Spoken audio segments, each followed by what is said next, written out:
Hello, Noblerik here. Let me show you a couple of neat techniques to use to make realistic looking paintings.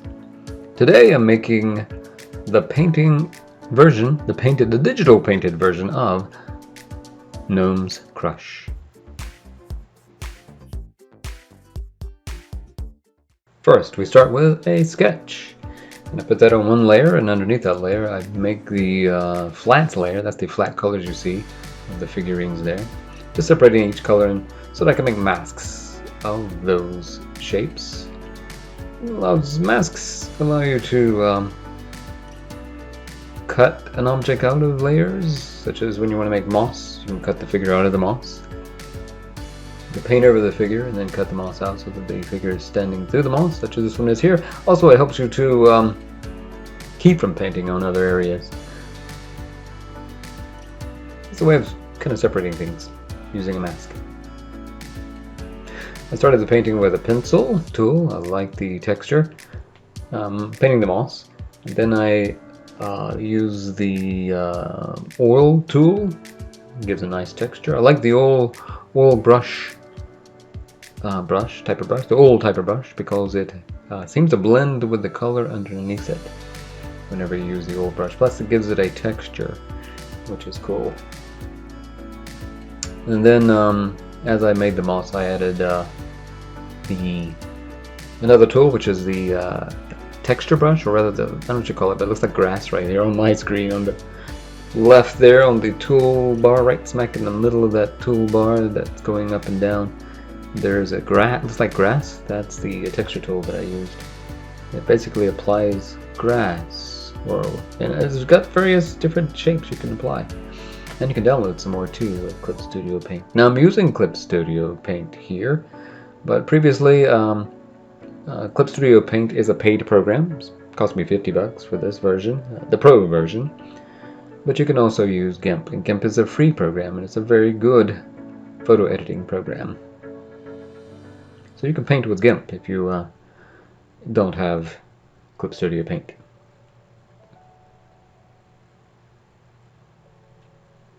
I'm very grateful for free programs that are out there.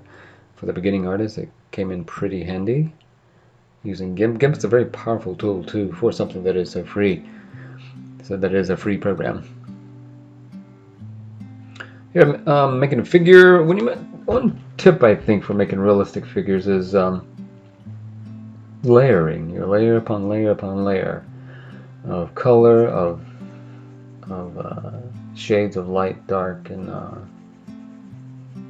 the shades are basically three. There's I don't know if I'm saying this right, but there's basically three things you add to a figure. You add the highlight, you add the shading at the bottom, and you also add what's called the bounce light, or I don't know if that's the right technical term. I think it's more like reflective light is the right term. The green reflecting on the from the moss onto the fallen gnome there, the stone gnome, is an example of the reflected light. Let's begin painting the lassie, the fairy. Let's do the wings here. And painting the wings, of course, I used a dark blue for the veins. I added color with the I think it was the oil tool, the oil brush, and that then I blend them together with the blend tool. So quite often in this painting, I used the oil brush and the blend tool to blend it together.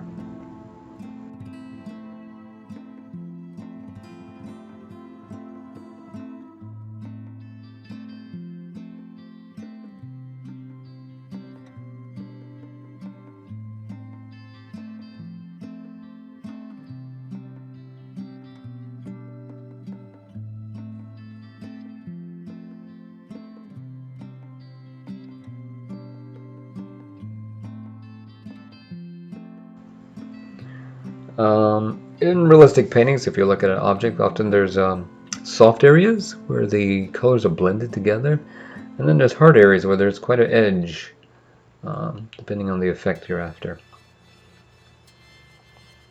in the shadows of the figure of the gnome, for example.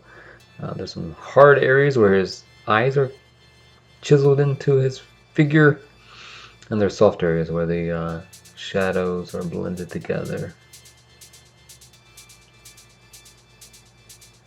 And speaking of blending, I use those two tools on the face, the oil brush and the blending tool, quite a lot here on the face of the fairy.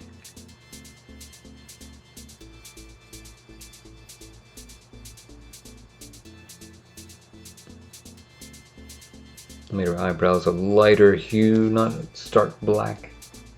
Though that might have worked here too, but I thought it would be soft to make it a light brown eyebrows.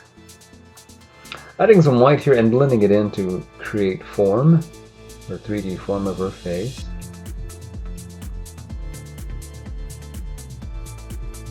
Blend that all in there.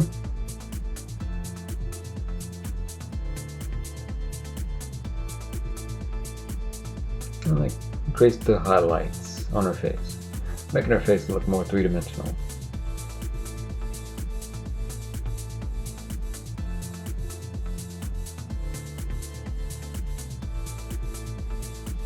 Alright, we're getting there. You see I'm using the mask again. Using the mask, you just select the flats. Allows you to quickly create your shape of your figure. Cutting out the background, keeping from painting on the background. Masks are pretty handy. Here I'm changing, I think, giving a little bit of tan perhaps, only slightly so, and increasing contrast. I felt it needed a little bit more contrast. It brought out the details of her face more. The contrast did.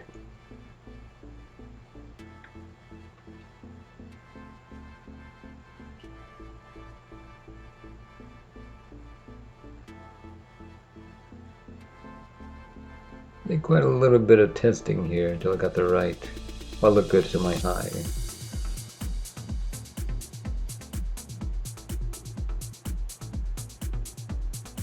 And same thing for her legs. Gotta make her legs match the rest of her.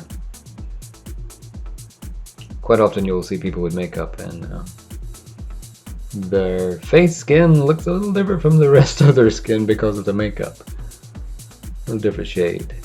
Now let's make her hair, create her hair. And let's start with throwing some colors down and blending them in with the blend tool. I start with a kind of a fuzzy hair, and then I build up to details, making the details sharper as I build up her hair forward to the foreground. Of course, I used a reference on the right there. There's some hair on the right. A little circle, a little oval of hair from a photograph I've seen that I'm using as a reference.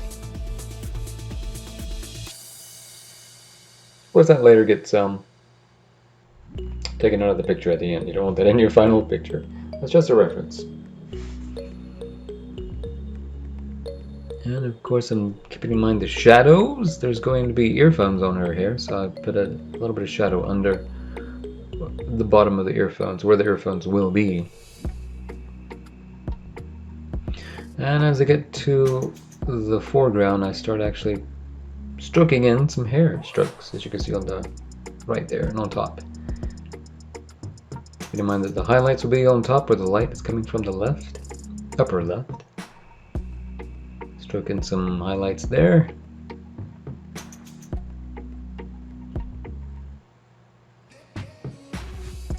It might look like a lot of work, but there's a lot of detail there, but you're just throwing in them their hairs. Just make sure you're going the right direction with those hair strokes. And this is with a pen, the pen tool.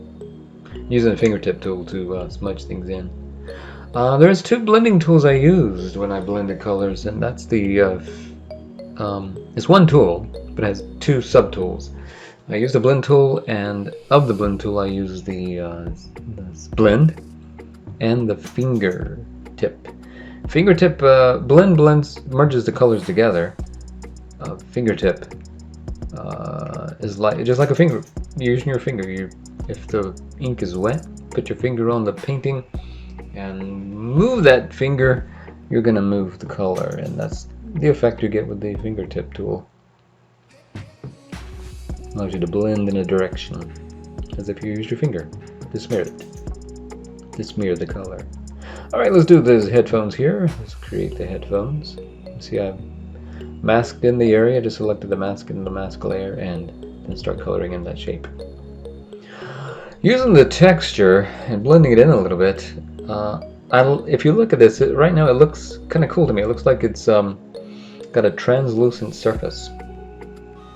The textures, soft textures, seem to me to make it look like the surface of the earphones were kind of translucent. I kind of like that effect.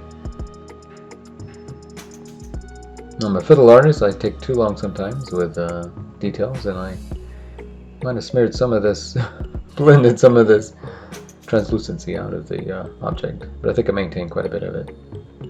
Choosing the color, thought it should probably match the dress that she will be having. I did make the antennas a different color. Here I'm putting highlights because her hair is reflecting back onto the earphones.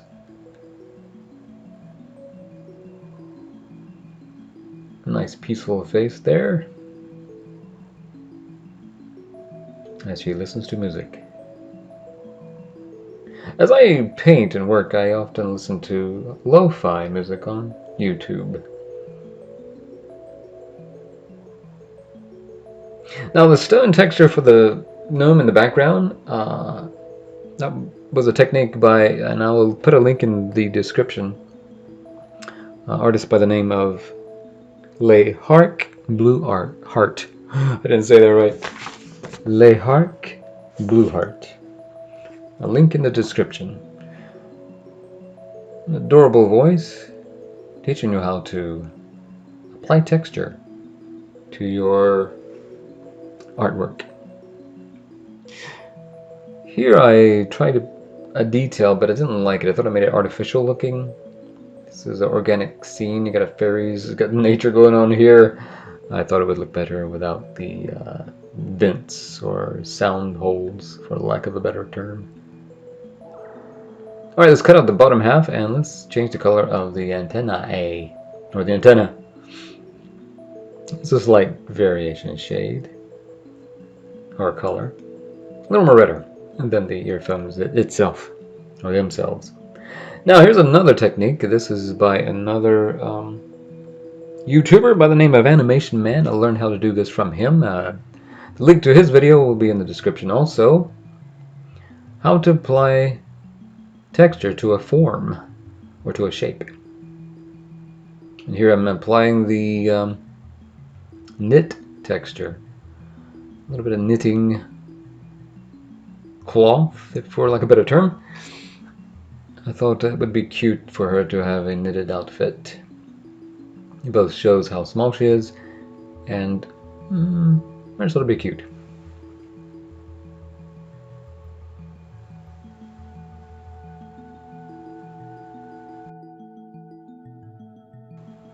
Put a little shade on the bottom and there she is, the GNOME'S CRUSH.